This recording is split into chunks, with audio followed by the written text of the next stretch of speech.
Welcome back to the program. You're watching Morning Thailand. Now, I have talked to you about this yesterday already, about the whole swine farmers coming out. Imported from the United States. Exactly. And of course, yesterday was when they went to see the Prime Minister to at least trying to get some sense out of this. They would like to perhaps halt it or, you know, eliminate altogether the imports of U.S. pork.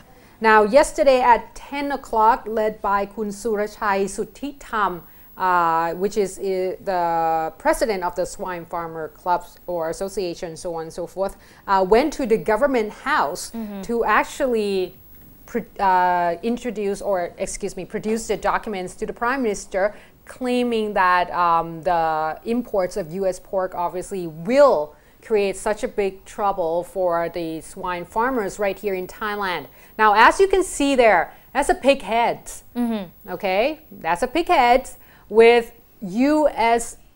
flags. Did they actually bring a lot of them? Yeah, 50 of them. 50 of them. And if you're not familiar with Thai culture, we have we tend to pay homage a lot to the spirits, and one of the most popular items that used is pig heads.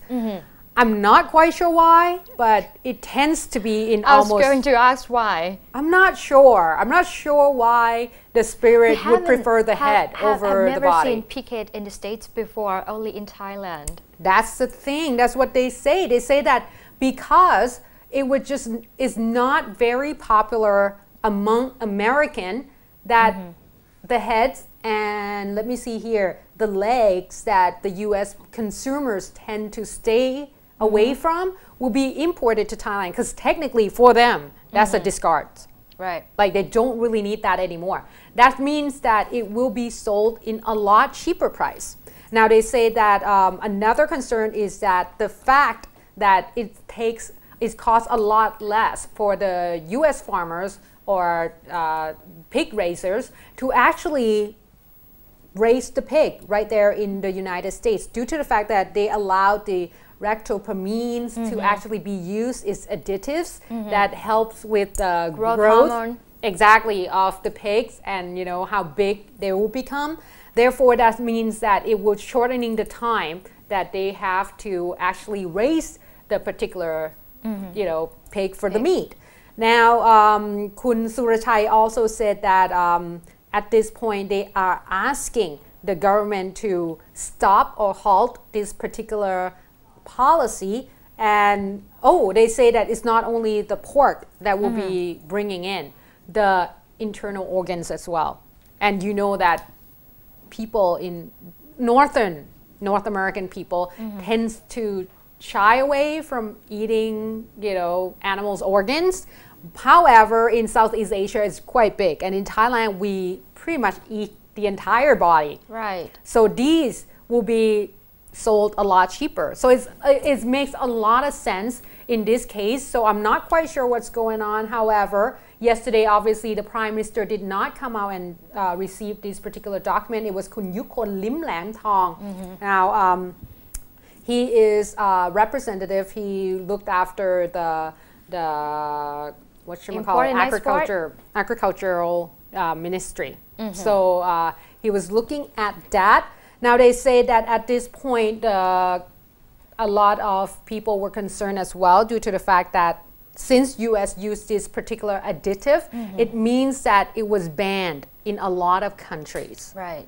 But obviously, not only we're not banning them, we will try to almost more or less, I think that's the plan anyway, to import it in even further. So that will cause a little bit of a problem for the people right here in Thailand who are raising the pig and doing this business. So we can understand that. Still keep an eye on that. Exactly. All right. Another case, moving on to some expensive stuff, as we say, the luxury cars. The saga going on. Yeah. Because the Kun Tharit Peng, the Director General of the Department of Special Investigation, has come out to say, to warn the owner of expensive cars to prepare the documents ready, because they're going to investigate further some suspicious luxury cars which are worth more than 4 million baht. Right. I think Kun Tulip said that 488 owners, right. cars and their owners were actually called in to make a claim and then try to explain themselves the origin of their cars. So I think a lot of rich people are not very happy with that due to the fact that, well, a lot of people have a lot of cars. Sometimes I'm pretty sure that it wasn't 488 owners. I'm pretty sure that a few of them probably belongs to one owner only. Right, and the inspection of the documents will start on June the 17th. So a week later, they're going to start inspecting the cars 1 week later, which is June the 24th. Okay, so at this point, I think a lot of people are probably talking about, well, the fact that we have a lot of cars, that makes sense, but a lot of cars that get by without having to pay taxes. Now that's another interesting thing right here in Thailand. Is probably they say that there's some officials involved as well, a lot of big names. So I think a lot of cars owners that really rich are under the hot seat, but the politicians are actually not sitting well as well in this situation. Those people who are involved probably they should be concerned right now. And you have seen a lot of politicians driving a very expensive car. You got to take a look at the DSI list, what comprised of minister. They actually exposed all those names, right? They actually announced them. And I think Kun Tulip was kind of not really agree with that, which I understand. I mean, I know. The thing is, these are still all speculation. So the fact that your names has been on the list and it has been given to the press, that could tarnish your reputation without having to, have been proved yet that you're wrong. So some of them were former national police chief, retired police general, something like that. But of course, we're not saying it's speculation. Let's just call it that way. But it is interesting that a lot of people in a higher up positions that tend to, get all this money. We also got some more development in the case of fire that happened with 5 luxury cars in the south. You know what? Whoever started that situation probably right now a lot of people cursing this particular person. I don't even know how it happened, but due to the fact that it got caught on fire, it just spiraled from there. The saga starts. Exactly. So what's the updates on that? The DSI has just uncovered that one of them, according to the register number of the cars, the Lamborghini, the white Lamborghini, is in the tax dodging cars of the list of the DSI that I got. The Lamborghini, huh? See? Right. Just drive Japanese car, really. Just lay low.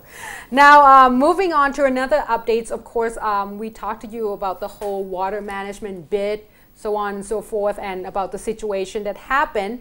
And of course, at this point, the government and the oppositions are just head on this particular case.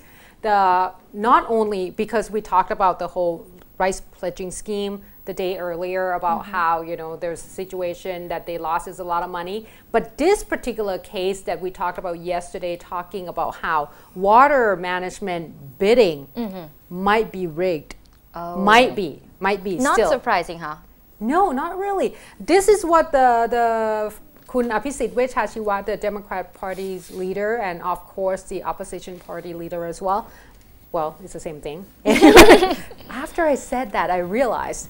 Now, he come out and said that there's a lot of fishy things going on there because obviously they say that not enough players in the bidding. Normally, when you do, you create a bidding situation, or auction, you want more people to be involved. You want more people to be in there. However, in this case, it seems like... They got 9 companies in the last round, right? Exactly. But that's the thing. Some of the politicians involved has come out and say that it's not just that. These are passing through 3 kind of test already before they come to this point. So they have to pass the, I think it's out of over 100 companies that asking for it. Then the committee has to go through it, say that, okay, about 30 of them maybe pass through this particular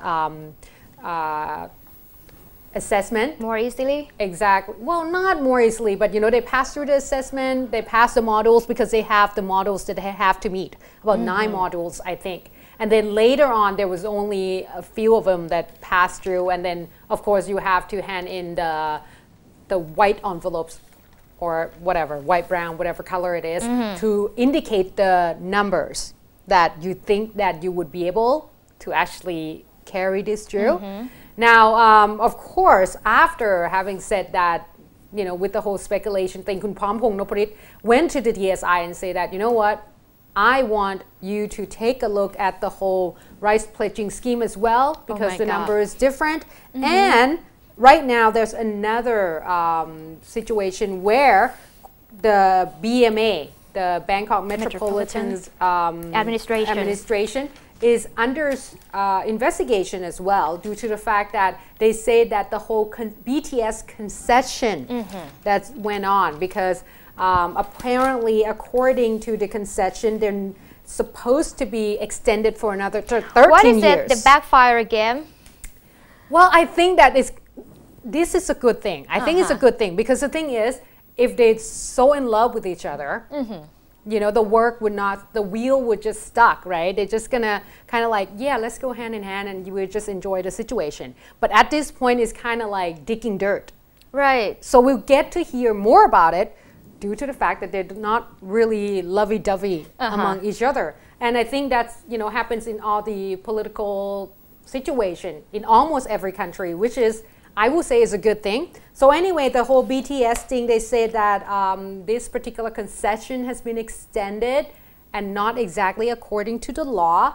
We have to look into this a little bit more. However, they say that about 9 of them altogether. And of course, Kun Sukhumpan Boripat, who is the BMA governor, he belongs to Democrat Party, which is the opposition party, which means that right now the government's trying to do a check and balance as well, because not only that the Democrat Party, the opposition party, will get to scrutinize the government or will get to cross-check the government has to do the same thing.